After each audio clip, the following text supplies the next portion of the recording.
नमस्कार दोस्तों, मैं रुद्र फिर से आपका बहुत बहुत स्वागत करता हूँ आपके अपने YouTube channel inspiring motivation stories में। तो दोस्तों, आज की इस वीडियो के अंदर हम स्वामी विवेकानंद जी की एक जीवन की छोटी और महत्वपूर्ण घटना लेकर आए हैं कि जिसमें स्वामी विवेकानंद माता काली के सामने तो गए थे वरदान मांगने, लेकिन वह वरदान मांग नहीं पाए थे। तो आज इस घटना का पूरा विस्तृत वर्णन इस पूरी वीडियो में होने वाला है। तो आज की ये वीडियो बहुत ही इंटरेस्टिंग होने वाली है। तो इस वीडियो को ज़्यादा से ज़्यादा अपने दोस्तों और परिवार में शेयर कीजिएगा और ज़्यादा से ज़्यादा अपना प्यार दीजिएगा। चलिए बिना देर की वीडियो की शुरुआत करते हैं।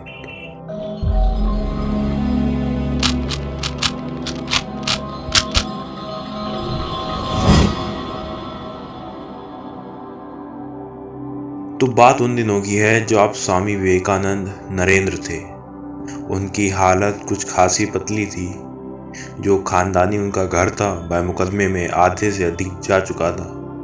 नौकरी भी कहीं मिल नहीं रही थी।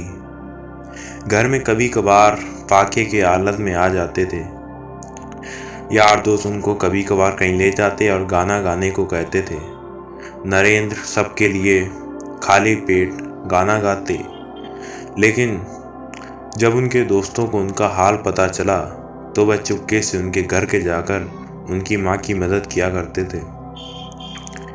इसी बीच एक बेहद अमीर औरत ने नरेंद्र के पास एक प्रपोजल भेजा कि वह उसके साथ रहें और हर एक इच्छा पूरी करें, जिसके बदले में वह उनको काफ़ी धन देगी।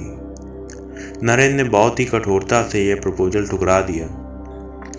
कठिनाइयों भरे ये दिन नरेंद्र के आध्यात्मिक विकास में खास महत्व रखते थे। उन्होंने खुद लिखा है कि इन सब विपत्तियों के रहते हुए भी मेरा विश्वास ना तो ईश्वर की सत्ता से और ना ही देवी कृपा से उठा। हर सुबह मैं उनका नाम लेकर उठता और नौकरी की तलाश में निकल जाता।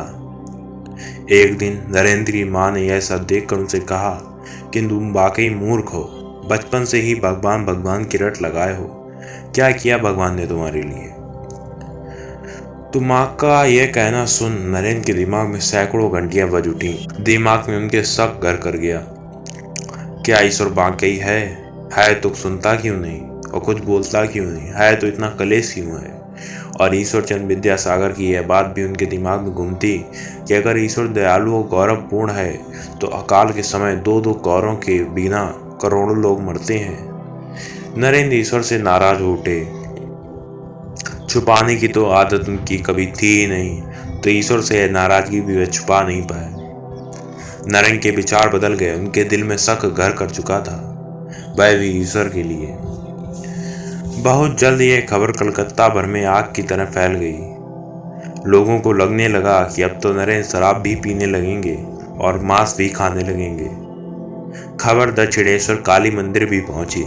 रामकृष्ण परमहंस ने भी यह सब सुना, लेकिन यकीन करने से मना कर दिया। उनके शिष्य नरेंद्र से मिलने गए। नरेंद्र ने उनको समझाया कि सिर्फ एक नर्क के डर से तुम ईश्वर में यकीन लगाना यह कायरता है, बहुत बड़ी बुज़दिली है। तो नतीजन रामकृष्ण परमहंस के शिष्यों ने इस भरोसे के साथ नरेंद्र से विदा ली कि अब यह लड़का भटक चुका है। लेकिन नरेंद्र जानते थे कि रामकृष्ण उनको जरूर समझेंगे।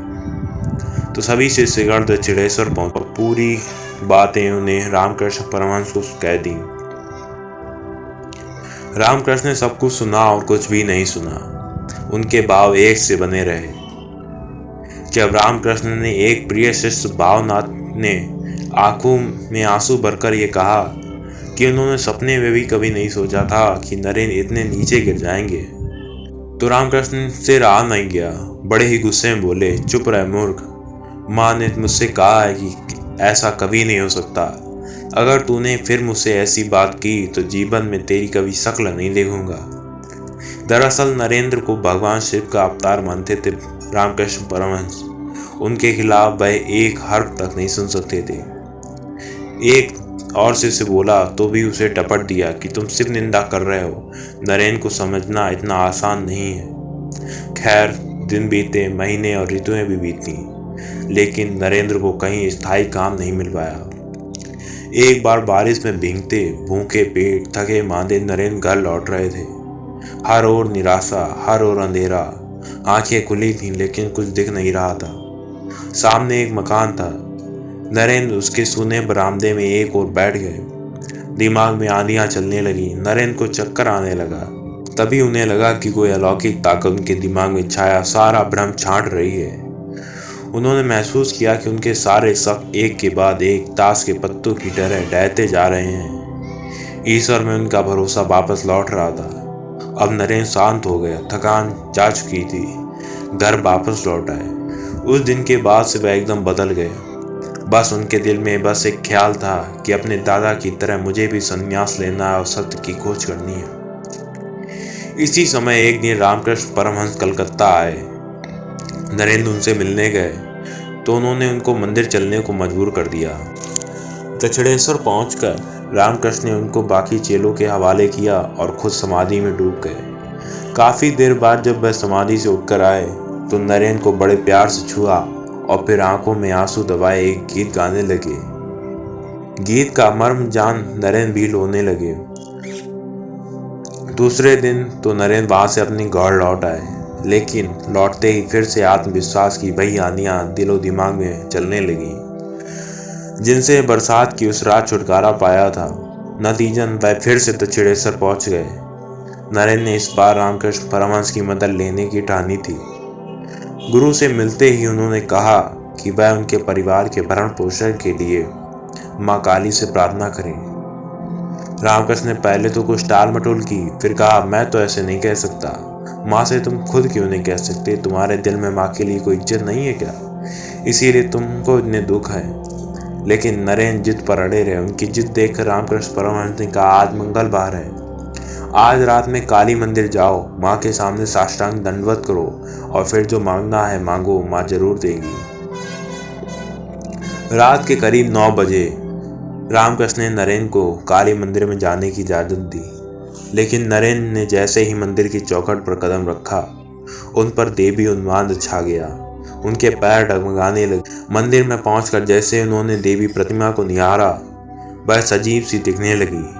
उस समय उनका सब कुछ प्रेम और भक्ति की बड़ी बड़ी लहरों तले कहीं दब गया। खुशी के नशे में वह बार बार माँ को दंडवत करते रहे और कहते रहे विवेकम देहि वैराग्यम देहि ज्ञानम देहि। एक जगह विवेकानंद ने खुद लिखा है कि उसके बाद तो मेरी आत्मा में एक सौम्य शक्ति का साम्राज्य छा गया। मैं दुनिया भूल गया, दिल में सिर्फ देवी माँ ही दिखाई देती रही। लेकिन जिस समस्या को लेकर नरेंद्र देवी माँ के सामने गए थे वह तो उनके मन में रह ही गई। माँ के साक्षात दर्शन के बाद जब खुशी से झूमते हुए वह वापस रामकृष्ण परमहंस के पास पहुंचे तो गुरुदेव ने पूछा तुमने अपनी समस्या माँ को बताई? कुछ उनसे वरदान अग्रदान मांगा कि बस ऐसे ही लौट आए? तो शर्माकर नरेंद्र बोले मैं तो भूल गया, अब क्या होगा? क्या और कोई तरीका है? तब गुरुदेव बोले फिर जाओ और अपनी बात उनसे कहो। तब नरेंद्र फिर मंदिर पहुंचे और माँ वहां खड़ी मुस्कुरा रही थी। वह नरेंद्र को देख रही थी एकदम स्थिर भाव से। नरेंद्र फिर सब कुछ भूल गया और फिर यही कहते रहे विवेकम देहि वैराग्यम देहि ध्यानम देहि। यह सब कहकर फिर रामकृष्ण परमहंस के पास लौट आए। गुरु ने पूछा आप तो बोले या आप भी नहीं बोले? फिर से वैसे ही शर्माकर नरेंद्र बोले फिर से भूल गया। इस बार गुरुदेव नाराज हो गए। बोले कैसे ना समझ हो? क्या उन थोड़े से शब्दों को कहने के लिए खुद पर नियंत्रण नहीं रख सकते? जाओ फिर से माँ के पास जाओ, वह तुम्हारा इंतजार कर रही हैं और हाँ इस बार अपनी बात जरूर बोलना। नरेंद्र फिर से माँ के पास पहुंचे। माँ फिर से उनके सामने साक्षात उपस्थित। इस बार फिर से नरेंद्र भाई बोले कि वह ज्ञान और भक्ति के अलावा कुछ और नहीं चाहते। बाहर आए तो वह समझ गए थे कि यह सब उनके गुरु की इच्छा के चलते ही हो रहा है। यहाँ से नरेंद्र के जीवन का दूसरा चरण शुरू हो गया। अभी तक उन्होंने जो भी सोचा है महसूस किया था वह सब पढ़ी पढ़ाई सुनी सुनाई बातें थीं। लेकिन देवी दर्शन होने के बाद तो वह अक्सर ही एक अलौकिक भवसागर में डूब जाया करते। वह समझ गए थे कि प्रतिमा की आराधना पूजा वही है जो ब्रह्म की उपासना है और इस ज्ञान से नरेंद्र को आध्यात्मिक जीवन भरा पूरा हो गया।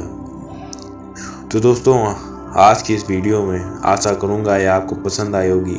पसंद आए तो प्लीज़ वीडियो को लाइक और चैनल को सब्सक्राइब जरूर कीजिएगा। मिलते हैं किसी नए वीडियो ऐसे नए टॉपिक के साथ, तब तक के लिए धन्यवाद।